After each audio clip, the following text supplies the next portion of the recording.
Hello, we're Arios Aster, and this is our submission for 2023 Capstone. Our chosen mission is the AIAA Dual Lander Mars Ascent Vehicle. This entails two landers that will be landing a kilometer apart. The first one is the Mars Ascent Vehicle. This will be bringing two astronauts to an awaiting DST in a 5-sol parking orbit, a minimum of 2 years after MAV touchdown on Mars. And the other vehicle is the propellant lander, which will be supplying the propellant required for MAV liftoff. This is based off of the mass requirements that can be seen below. For our trajectory, we designed it in GMAT, finding that our lowest C3 was about 9.6 kilometers per second, therefore defining our SLS choice with a short duration of 200 days. Both landers will be launched at the same time and will be following the same trajectory. For launch, we'll be dropping the DST to a 500 kilometer apoapsis for rendezvous, which will reduce the amount of fuel required on the MAV itself, reducing mass there and reducing costs. The derived requirements are mostly the delta V, which can be seen below. So for our mission, we decided to go 3 total vehicles. This is first off the MAV. This will be using about 27.9 tons on launch, and we'll be using a KA for ascent into the Martian atmosphere. The rover, which will be transferring the fuel 1 kilometer between the MAV and the propellant lander.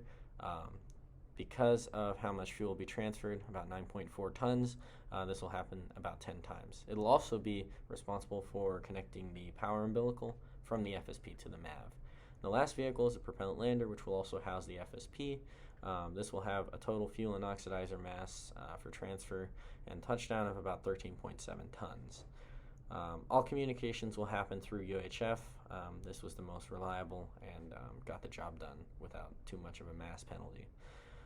And all have reserve battery supplies if the FSP goes down. This is pretty important in our mission. Again, it will be sitting on the Martian surface for a few years, so we have a focus on high TRL and reliability. Displayed here is the propellant lander. The propellant lander houses 3 main components, the first of which is the rover, which will be used for fuel transfer back and forth between the propellant lander and the MAV. The second of which are the fuel tanks, which house the fuel before they are transferred to the MAV. The third of which is the power system. The propellant lander will perform all of the power generation for this mission. As seen here, the main power generation system is the fission surface power system, which comes with a variety of batteries. In addition to this, on top of the fission surface power system is a deployable and retractable solar array. This solar array will be deployed using battery power, and from then will provide the power for startup operations for the FSP until it reaches a 10 kilowatt net output. For thermal control, insulation will be used along with radiators surrounding the fission surface power system and variable conductance heat pipes.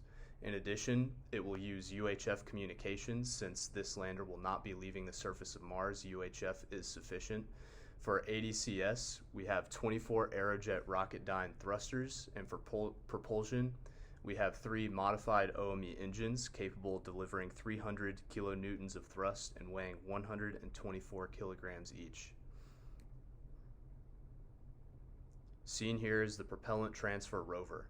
The most noticeable aspect of this rover's design is its C-frame, which is used because that is the best way for it to fit on the propellant lander within the FSP structure. This rover will have a 1-ton propellant tank, which allows it to deliver all of the fuel within 10 trips. It will use a similar communication system as the propellant lander with that UHF communications antenna.